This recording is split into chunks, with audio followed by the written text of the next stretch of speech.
Logos ministry या चॅनलमध्ये आपणा सर्वांचे हार्दिक स्वागत आहे। प्रभू येशू ख्रिस्त जो संपूर्ण जगाचा उद्धार करता त्याच्या अति पवित्र आणि सामर्थ्यवान नावाने मी ॲलन लोबो आपणा सर्वांना शुभेच्छा देत आहे। प्रभू येशू ख्रिस्त आपणातील सर्वांस त्याचा स्वर्गीय आशीर्वाद देऊ। आजचा हा संदेश जर आपण पहिल्यांदाच पाहत असाल व जर तो तुम्हाला आवडला तर कृपया तुम्ही तो लाईक करावा, इतरांबरोबर शेअर करावा व संदेशाची नोटिफिकेशन आणि आमचे नवीन येणारे संदेश तुम्हाला कायम मिळण्यासाठी तुम्ही बेल रिंग प्रेस करावी। Thank you and God bless you.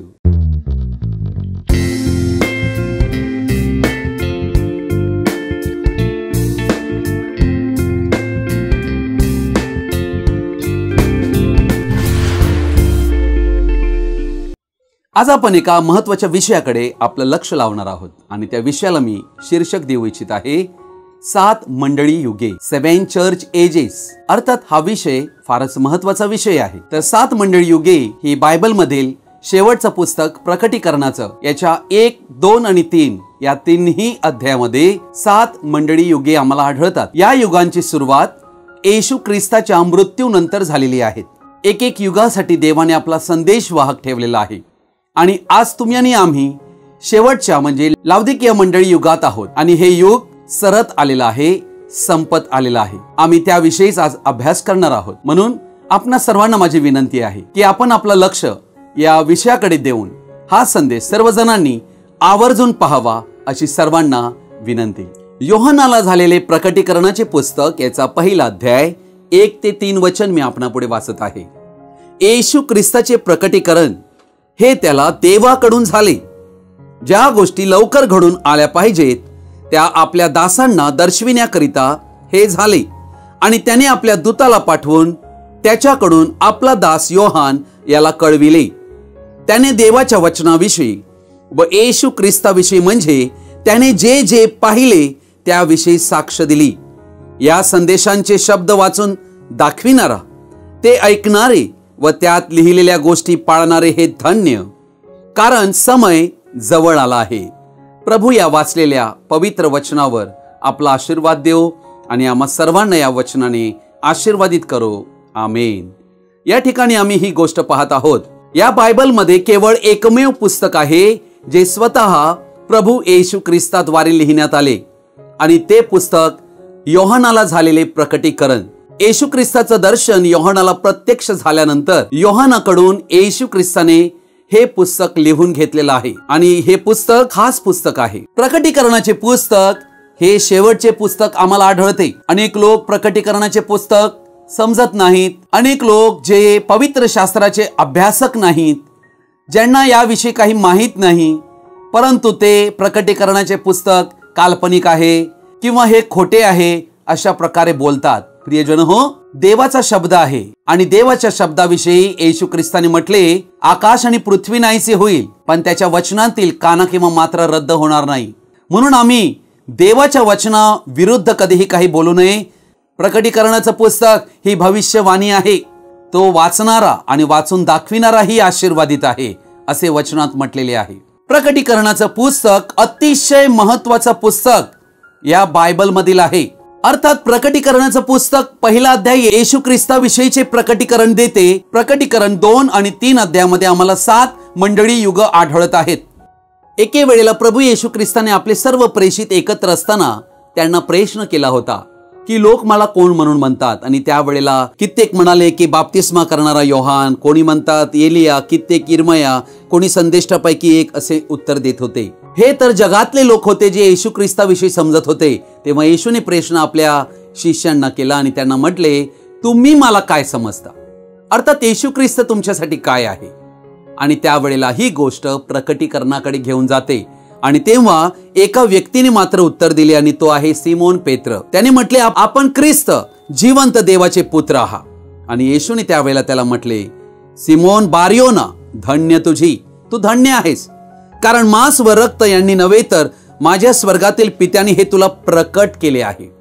अर्थात येथे एक गोष्ट प्रकट केली गेली, ही प्रकट केली गेली याचा अर्थ पेत्राला एक प्रकटीकरण देण्यात आले।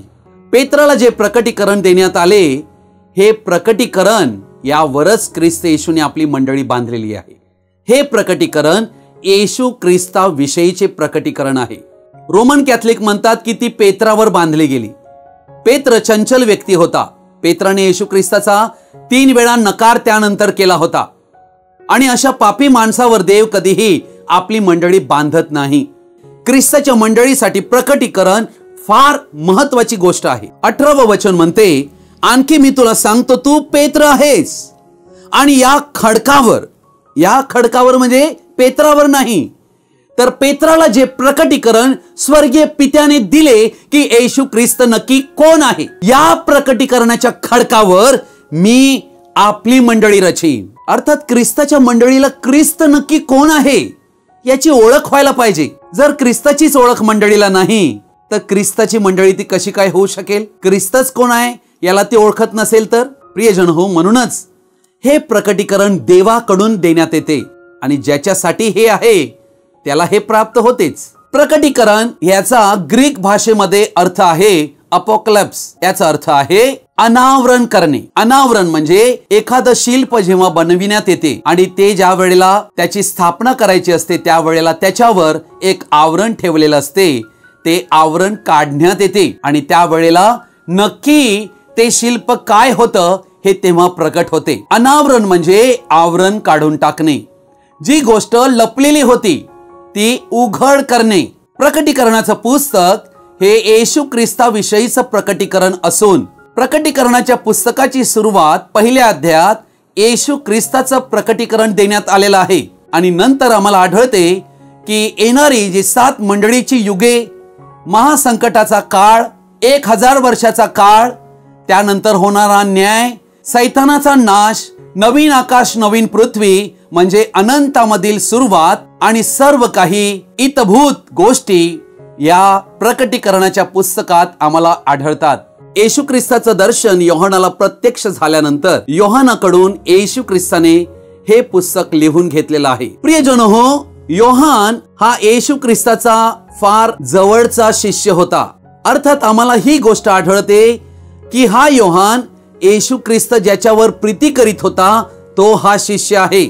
योहान शुभवर्तमान ज्याने लिहिले त्यानेच योहानाचे पहिले पत्र, दुसरे पत्र, तिसरे पत्र आणि योहानाला झालेले प्रकटीकरण हे पुस्तक लिहिलेले आहे.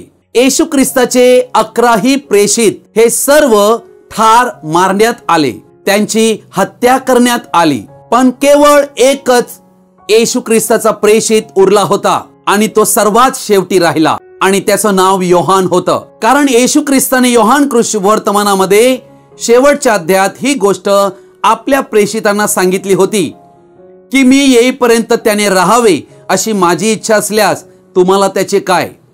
आणि त्यावेळेला सर्व बंधुजनामध्ये अशी वंदता पसरली की योहान मरणार नाही. अर्थात योहानाला चेटूक करणारा समजून त्याला उकळत्या ग्रीसमध्ये टाकण्यात आले होते की तो नष्ट होईल, पण योहान हा काही मरण पावला नाही. त्या जळत्या ग्रीसमधून देखील देवाने त्याला सही सलामत बाहेर काढले. जसे जुन्या करारात दानिएलच्या पुस्तकात शद्रक, मेशक, अबेदनगो त्यांच्या केस ही होरपळले नव्हते. प्रकटीकरणाचा पहिला अध्याय 9वे वचन म्हणते, मी योहान जो तुमचा बंधू आणि येशू मधील क्लेश, राज्य व धीर यांचा तुम्हा बरोबर भागीदार आहे, तो मी देवाचे वचन व येशू विषयीची साक्ष या खातर पात्म नावाच्या बेटात होतो.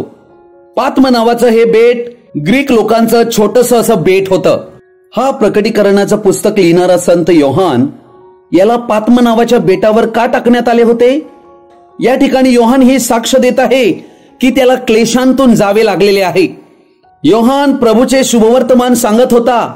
या कारणामुळे रोमन सरकारने त्याचा छळ केला होता आणि म्हणून या कारणामुळे त्याला पात्म नावाच्या बेटावर मरण्यासाठी सोडून देण्यात आले होते. रोमच्या सरकारने त्याला काळ्या पाण्याची शिक्षा ठोठावली होती. योहानाला त्या रोमी सरकारने फेकले होते, परंतु देवाने त्याला सोडलेले नव्हते. पात्म नावाचं बेट हे सर्व डाकू लोक, दुष्ट लोक, जे गुन्हेगार, जे राजकारणी असे तुरुंगवासी, त्यांनी तेथेच मरावे त्या बेटावर, म्हणून त्या ठिकाणी त्याला टाकण्यात आले होते. पात्म नावाच्या बेटावर विषारी साप आणि विंचवे होती, ज्याच्या दंशाद्वारे कोणीही व्यक्ती कधीही परत येऊ शकत नव्हता. अनेक गुन्हेगार यापूर्वी त्या बेटावर मरण पावले होते. प्रियजन हो, त्या ठिकाणी टाकलेल्या कोणत्याही व्यक्तीला कधी आशा नव्हती परत येण्याची, परंतु देवाच्या व्यक्तीला महान आशा आहे. योहान त्या ठिकाणी होता कारण आशा देणारा ख्रिस्त येशू त्याच्या बरोबर त्या पात्म नावाच्या बेटावर होता.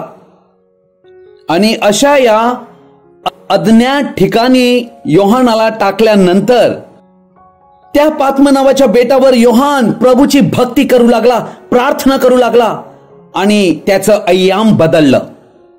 तो पवित्र आत्म्याने संचारित झाला. 10वं वचन म्हणते, प्रभूच्या दिवशी मी आत्म्याने संचारित झालो, तेव्हा मी आपल्या मागे करण्याच्या नादासारखी मोठी वाणी ऐकली.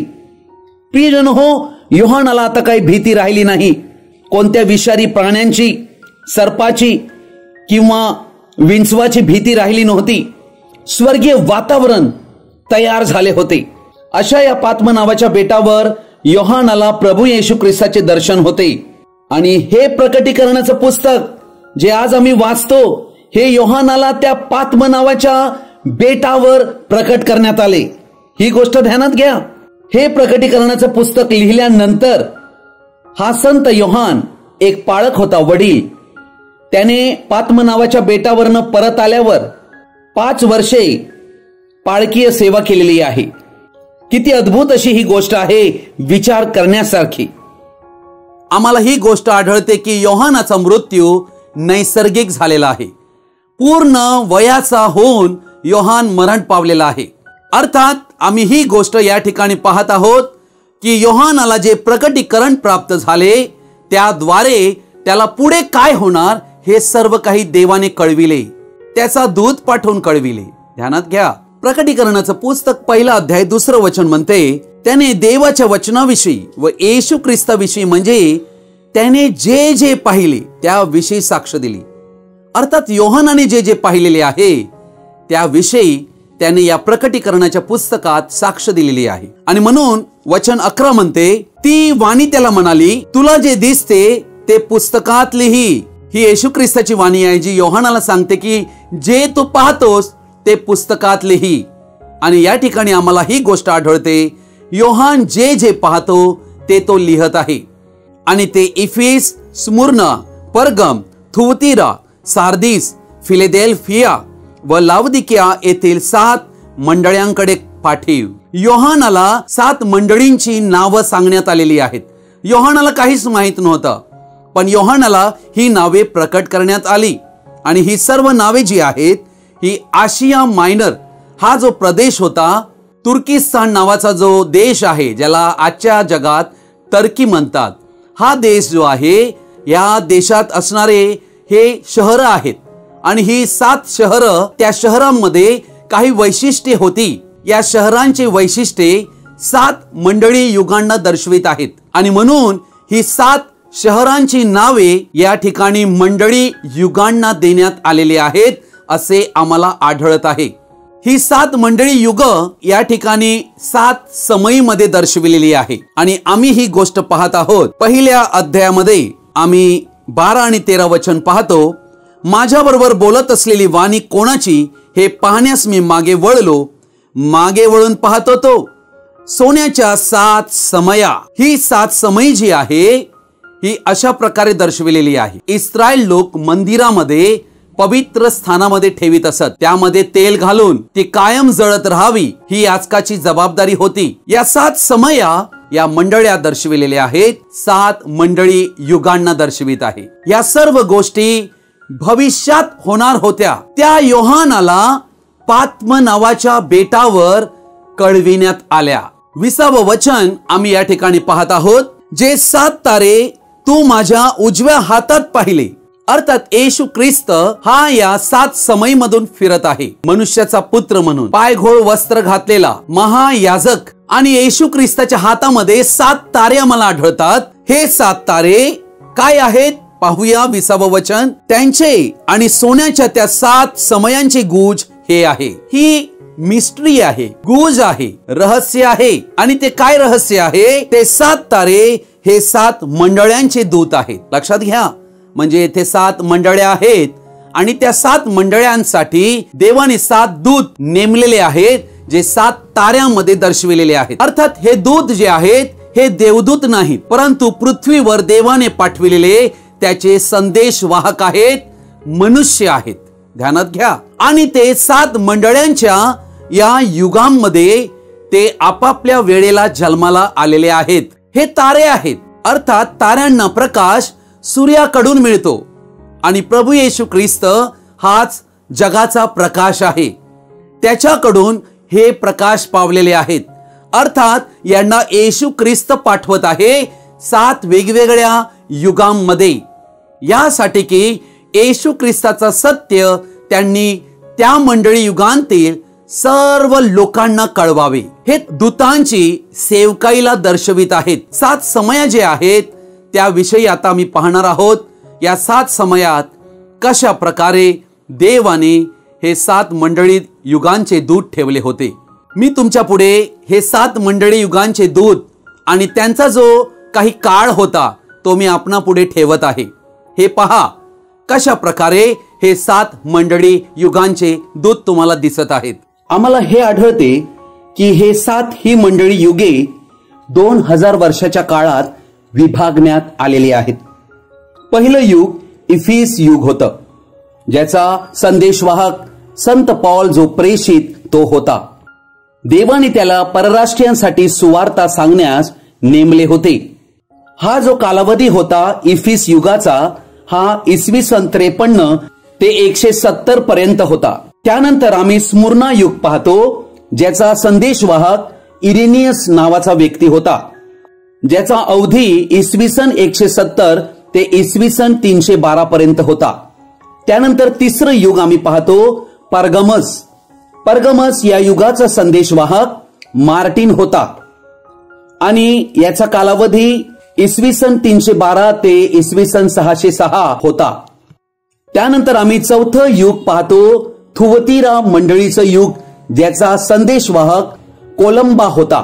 हे चौथे मंडळी युग इसवी सन 606 ते 1520 पर्यंतचा सर्वाधिक मोठा काळ हा या युगाचा होता. हे अंधकारमय युग होतं. त्यानंतर आम्हाला 5वं युग आढळते सार्दिस. याची सुरुवात इसवी सन 1520 ते 1750 पर्यंत होती आणि या युगाचा संदेशवाहक मार्टिन लुथर होता.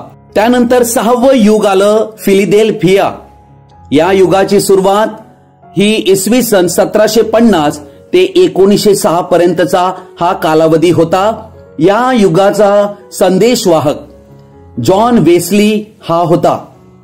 त्यानंतर आमच्या युगाला सुरुवात 1906 साली झालेली आहे. या युगाची समाप्ती येशू ख्रिस्ताच्या मंडळीच्या स्वर्गरोहणाच्या वेळेला होईल आणि परराष्ट्रीय युग समाप्त होईल. या युगासाठी देवाने आपला संदेशवाहक आमच्या युगासाठी पाठविला. त्याचे नाव विल्यम मॅरियन ब्रॅनम आहे. अर्थात भाऊ विल्यम मॅरियन ब्रॅनम हे देवाने आमच्या युगात पाठविलेले देवाचे खरे आणि एकमेव संदेष्टे होऊन गेले, ज्यांच्याद्वारे देवाने असा संदेश आणला ज्या संदेशाद्वारे ख्रिस्ताची मंडळी स्वर्ग रोहणासाठी सिद्ध व्हावी. ते एलियाच्या आत्म्याने आले होते आणि याविषयीचं वर्णन मी या अगोदर काही संदेश दिलेले आहेत त्यामध्ये दिलेला आहे. तुम्ही डिस्क्रिप्शन बॉक्समध्ये याविषयी पाहू शकता जर तुम्हाला त्यावर अभ्यास करायचा असेल तर. अशा प्रकारे ही 7 मंडळी युग आम्हाला या बायबलमध्ये आढळतात, जी योहानाला 2000 वर्षापूर्वी देवाने पात्म नावाच्या बेटावर दृष्टांतामध्ये त्याच्या दासाला पाठवून कळविली. 7 मंडळी युगे ही परराष्ट्रीयांसाठी देवाने दिलेल्या कृपेच्या कालखंडाला दर्शवित आहे. कृपेच्या कालखंडाला सुरुवात येशू ख्रिस्ताने काल्वरीवर रक्त सांडले त्या दिवसापासून झाले. इस्रायल लोकांनी म्हटले की येशू ख्रिस्ताला क्रुसावर द्या, त्याचे रक्त आमच्या व आमच्या मुलाबाळावर पडो. आणि आम्हाला ही गोष्ट आढळते की मसीहा येशू ख्रिस्ताला त्यांनी न ओळखल्यामुळे येशू ख्रिस्ताला वधस्तंभावर इस्रायल लोकांनी दिले, त्याला नाकारले. तरीही देवाचा इस्रायल लोकांबरोबर, इस्रायल देशाबरोबर आपला व्यवहार इसवी सन 53 पर्यंत चालू होता. पेंटिकॉस्टच्या दिवशी पवित्र आत्मा देण्यात आल्यानंतर प्रभू येशू ख्रिस्ताचे संपूर्ण शुभवर्तमान हे इस्रायलमध्ये पुढील 20 वर्षासाठी गाजविले गेले. म्हणजे इसवी सन 33 पासून इसवी सन 53 पर्यंत. कारण येशू ख्रिस्त ज्या वेळेला या जगात जन्माला आला होता आणि त्यानेही देवाच्या राज्याची सुवार्ता कळविली, परंतु येशू ख्रिस्त नियमशास्त्राच्या अधीन असल्या कारणाने संपूर्ण शुभवर्तमान हे कळविले गेले नव्हते. अर्थात येशूचा गौरव तिथपर्यंत झालेला नव्हता आणि पवित्र आत्माही देण्यात आलेला नव्हता. कारण येशूने मानव जातीच्या तारणासाठी संपूर्ण घोषणा शरीरात असताना केलेली नव्हती. म्हणून पवित्र आत्मा येऊन जेव्हा प्रेषित पवित्र आत्म्याने परिपूर्ण झाले, तेव्हा ख्रिस्ताचे संपूर्ण शुभवर्तमान हे त्या वेळेला प्रेषितांच्या द्वारे संपूर्ण यहुदिया, शमरोन, यरुशलेमेत, इस्रायल मध्ये गाजविण्यात आलं पाहिजे. कृपेचा संदेश एकच आहे आणि तो सर्वांसाठी आहे. कारण देव पक्षपाती नाही. म्हणून पापमोचन आणि सार्वकालिक जीवनाची सुवार्ता ही कृपेच्या संदेशामध्ये ठेवण्यात आलेली आहे. तारणाची संपूर्ण सुवार्ता जी पापमोचन आणि पश्चाताप याविषयी गाजविण्यासाठी येशू ख्रिस्ताने आपल्या प्रेषितांना सांगितले होते. प्रभू येशू ख्रिस्ताच्या नावाने ती सुवार्ता गाजविली जाणे अत्यंत आवश्यक होती. पेंटिकॉस्टच्या दिवशी पवित्र आत्मा देवाने इस्रायलमध्ये पाठविला व तारणाचा, पापमोचनाचा संपूर्ण संदेश त्यांना ऐकविला. सत्य व कृपा यांची सुवार्ता पवित्र प्रेषितांच्या द्वारे सांगण्याचे काम नेमण्यात आले होते. पापमोचन म्हणजे संपूर्णतः पापापासून शुद्धी. पापमोचन म्हणजेच मसीहा येशूने केलेला नवीन करार, कृपेचा व उद्धाराचा संदेश जो सार्वकालिक जीवन देत, तो संपूर्ण इस्रायलमध्ये गाजविला जाणे गरजेचे होते.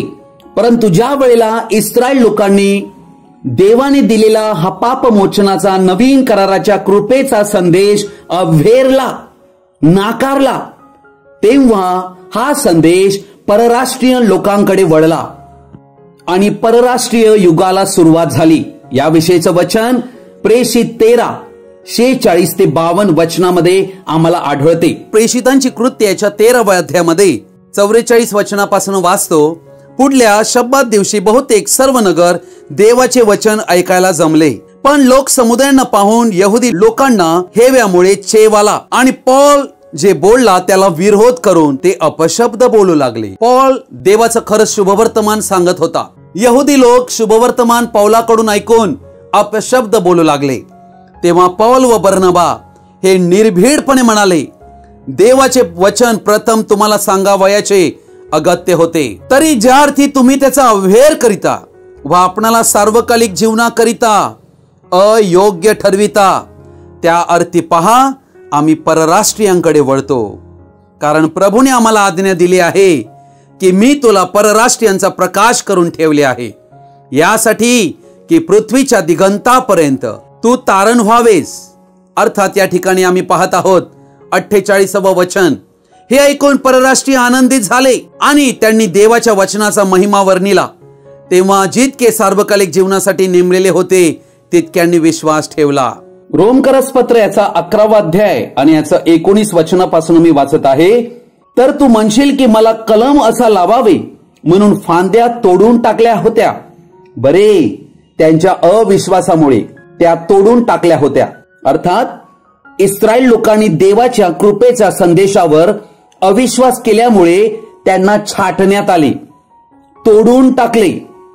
आणि आम्ही जे परराष्ट्रीय, आम्हाला जैतुनाच्या झाडामध्ये कलम रूपी लावण्यात आले. कशा प्रकारे इस्रायलाशी देवाचा संबंध तुटला आणि आम्हा परराष्ट्रीयांबरोबर देवाचा व्यवहार चालू झाला. तू विश्वासाने स्थापित झालास, गर्विष्ठ होऊ नकोस, तर भय धर. कारण मूळच्या फांद्या जर देवाने राखल्या नाहीत तर तो तुलाही राखून ठेवणार नाही. देवाचे चांगुलपण आणि कडकपणा पहा.